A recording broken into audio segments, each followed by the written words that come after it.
Sir புதுச்சேரியில் தாவேகா இந்த மாதிரி தனித்து போட்டி போடுறாங்க. ஒரு புறம் திமுக காங்கிரஸ் கூட்டணி இருக்குது, என்ஆர் காங்கிரஸ் பாஜக கூட்டணி இருக்குது. அங்கே நிலவரம் என்ன சார்? புதுச்சேரியில் முதல்ல டிஎம்கே கூட்டணி இருக்குன்னு சொல்கிறீங்க. அது இருக்காங்கிறது கூட்டணியை சேர்ந்த தலைவர்களுக்கே டவுட்டாக இருக்குது. என்னென்னா, இப்போ டிஎம்கே கூட்டணியில் இருக்கக்கூடிய மார்க்சிஸ்ட் கம்யூனிஸ்ட் கட்சியினுடைய பொலிட் பியூரோ உறுப்பினர் கே பாலகிருஷ்ணன் அவர்கள் பிரச்சாரத்துக்காக பாண்டிச்சேரி வந்திருந்தார். அப்போ செய்தியாளர்கிட்ட பேசினார். பேசுகிறப்போ அவர் ஒரு விஷயத்தை சொன்னார். இந்த தடவை நீங்கள் காங்கிரஸுக்கு ஓட்டு போடுங்க, டிஎம்கேக்கு ஓட்டு போடுங்கன்னு சொல்லி ஓட்டு கேட்கக்கூடிய நிலையில் நாங்கள் இல்லை. ஏன்னா நாங்கள் நிற்கிற இடத்துல எங்களுக்கு எதிராக அவங்களும் நிற்கிறாங்க, அவங்க நிற்கிற இடத்துல அவங்கள எதிர்த்து நாங்களும் போட்டி போடுறோம்.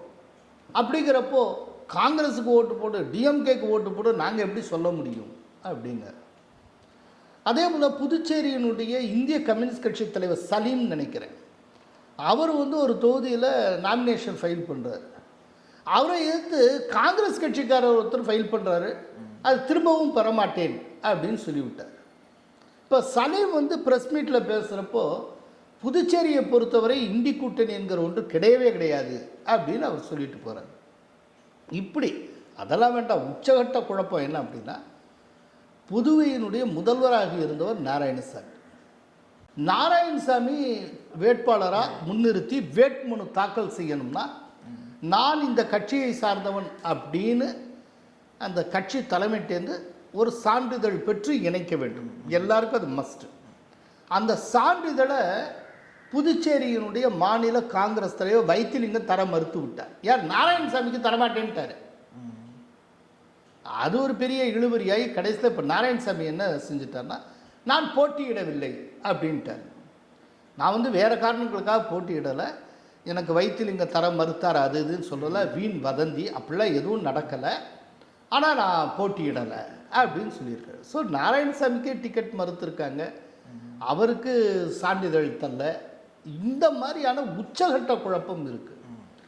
இதுக்கு மத்தியில் புதுச்சேரிக்கு ஒரு ரவுண்டு மோடி பயணம் செய்து ரோட் ஷோலாம் நடத்திட்டு போயிட்டார். ஸோ என்டிஏ ரொம்ப ஒரு ஒற்றுமையாக இருக்குது. அதே நேரத்தில் அங்கே குழப்பமாக இருக்குது. இத்தனைக்கும் இந்த என்டிஏ தான் கடந்த 5 வருஷம் புதுச்சேரியை ஆட்சி செய்திருக்கு. மத்தியிலும் என்டிஏ ஆட்சி தான். அப்படிங்கிறப்போ டபுள் ஆன்டி இன்கம்பன்சி இருக்கிறதுக்கு வாய்ப்பு உண்டு. ஆனால் என்ன பிரச்சனைனா, அந்த வாய்ப்பை பயன்படுத்தி கொள்ளக்கூடிய இடத்தில் இன்றைக்கு எதிர்கட்சிகள் இல்லை. அவங்களுக்குள்ளே அடிச்சுக்கிட்டு இருக்காங்க, ஒருத்தரை எதிர்த்து போட்டிடுறாங்க. இதே காட்சி தான் அண்மையில் பீகாரில் நடந்தது. பீகாரில் ஒருத்தர் எதிர்த்து போட்டிட்டாங்க. ஒரே குழப்பமாக இருந்தது. அதுக்கேற்றபடி படுதோல்வி அவர்கள் சந்தித்தார். அதனால் புதுச்சேரியில் என்டிஏ வெற்றி பெறுவதும் ரெங்கசாமி முதல்வராவதும் உறுதியான விஷயம். விஜயின் பங்களிப்பு சார்ங்க. எஸ், விஜய் கணிசமான வாக்குகளை பிரிப்பார். அவர் பிரிக்கக்கூடிய வாக்குகள் திமுகவுடைய வாக்குகளாக இருக்கும், இல்லாட்டி காங்கிரஸுடைய வாக்குகளாக இருக்கும். எப்படினாலும் சேதம் கிண்டி கூட்டணிக்கு தான். ஆனால் அவர் நல்ல முறையில் வாக்குகள் பிரிப்பார். இன்னொன்று, அது ரொம்ப சின்ன ஒரு சிட்டி ஸ்டேட் அப்படிங்கிறதுனால பல தொகுதிகளில் அவர் ஜெயிப்பதற்கே வாய்ப்பு உண்டு. தமிழகத்தில் எத்தனை தொகுதிகளில் ஜெயிக்கிறாங்களோ அதை காட்டிலும் கணிசமான அளவுக்கு விஜய் அங்கே ஜெயிப்பதற்கு வாய்ப்பு உண்டு. ஏன்னா சிட்டி ஸ்டேட் தானே, அதனால் ஜெயிக்கிறதுக்கு வாய்ப்பு ஜெயிக்கிறதுக்கு. ஆனால் ஆட்சியை பிடிக்க முடியாது. சார், இப்போ இருக்கக்கூடிய கல சூழலில் 2 மாநிலங்களுமே என்டிஏ கூட்டணிக்கு வெற்றி வாய்ப்பு அதிகமாக இருக்குது அப்படின்னு நம்ம எடுத்துக்கலாமா சார்? தமிழ்நாட்டில் என்டிஏ ஆட்சி தாங்க, அது உறுதி.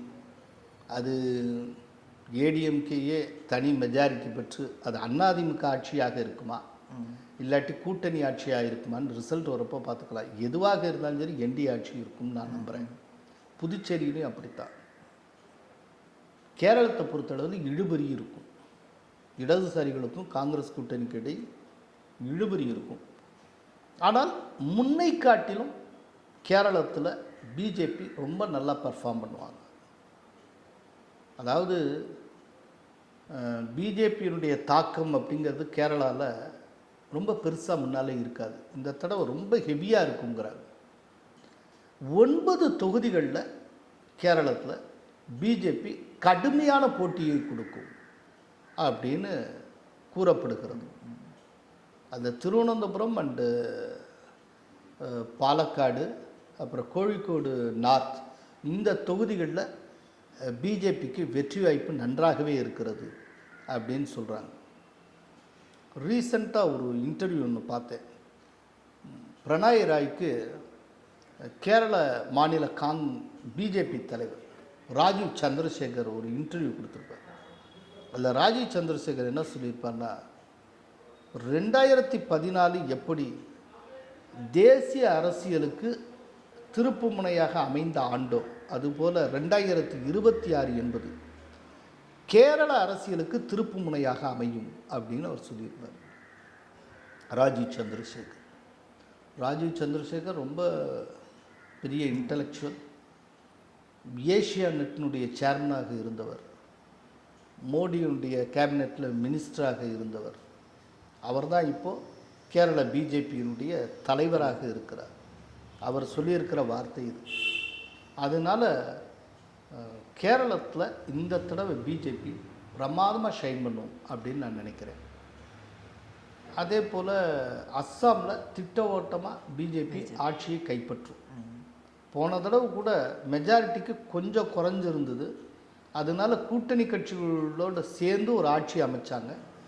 இந்த தடவை பிஜேபியை ஃபுல் மெஜாரிட்டியோட ஆட்சியை கைப்பற்றும் அப்படின்னு நான் நினைக்கிறேன். மேற்கு வங்கத்தில் போன தேர்தலுக்கு முந்தின தேர்தலில் 3 இடத்துல பிஜேபி ஜெயிச்சிருந்தது. பிஜேபி எம்எல்ஏஸ் மொத்தமே 3 பேர். போன தேர்தலில் 77ஆக மாறியது. ஸோ சிங்கிள் டிஜிட்லேருந்து டபுள் டிஜிட்டு. இந்த தடவை ட்ரிபிள் டிஜிட்டுக்கு போவாங்க, 100ஐ தாண்டி. ஆனால் ஆட்சியை பிடிப்பதற்கான வாய்ப்பு ரொம்ப குறையும். மேற்கு வங்கத்தில் மம்தா தான் மீண்டும் முதல்வர் ஆவார் அப்படின்னு நான் நினைக்கிறேன். ரீசண்டாக ஒரு இன்டர்வியூ ஒன்று பார்த்தேன். பிரணாய் ராய்க்கு கேரள மாநில பிஜேபி தலைவர் ராஜீவ் சந்திரசேகர் ஒரு இன்டர்வியூ கொடுத்துருப்பார். அதில் ராஜீவ் சந்திரசேகர் என்ன சொல்லியிருப்பார்னா, 2014 எப்படி தேசிய அரசியலுக்கு திருப்பு முனையாக அமைந்த ஆண்டோ, அதுபோல் 2026 என்பது கேரள அரசியலுக்கு திருப்பு முனையாக அமையும் அப்படின்னு அவர் சொல்லியிருப்பார். ராஜீவ் சந்திரசேகர் ரொம்ப பெரிய இன்டலெக்சுவல், ஏஷியா நெட்டினுடைய சேர்மனாக இருந்தவர், மோடியுடைய கேபினெட்டில் மினிஸ்டராக இருந்தவர். அவர் தான் இப்போது கேரள பிஜேபியினுடைய தலைவராக இருக்கிறார். அவர் சொல்லியிருக்கிற வார்த்தை இது. அதனால் கேரளத்தில் இந்த தடவை பிஜேபி பிரமாதமாக ஷைன் பண்ணும் அப்படின்னு நான் நினைக்கிறேன். அதே போல் அஸ்ஸாமில் திட்டவட்டமாக பிஜேபி ஆட்சியை கைப்பற்றும். போன தடவை கூட மெஜாரிட்டிக்கு கொஞ்சம் குறைஞ்சிருந்தது. அதனால் கூட்டணி கட்சிகளோடு சேர்ந்து ஒரு ஆட்சி அமைச்சாங்க. இந்த தடவை பிஜேபியை ஃபுல் மெஜாரிட்டியோட ஆட்சியை கைப்பற்றும் அப்படின்னு நான் நினைக்கிறேன். மேற்கு வங்கத்தில் போன தேர்தலுக்கு முந்தின தேர்தலில் 3 இடத்துல பிஜேபி ஜெயிச்சிருந்தது. பிஜேபி எம்எல்ஏஸ் மொத்தமே 3 பேர். போன தேர்தலில் 77ஆக மாறியது. ஸோ சிங்கிள் டிஜிட்லேருந்து டபுள் டிஜிட்டு. இந்த தடவை ட்ரிபிள் டிஜிட்டுக்கு போவாங்க, 100ஐ தாண்டி. ஆனால் ஆட்சியை பிடிப்பதற்கான வாய்ப்பு ரொம்ப குறையும். மேற்கு வங்கத்தில் மம்தா தான் மீண்டும் முதல்வர் ஆவார் அப்படின்னு நான் நினைக்கிறேன். அடுத்தடுத்த நிகழ்வுகளை தொடர்ந்து பேசுகிறேன் சார். தகவலுக்கு ரொம்ப நன்றி சார். நன்றி.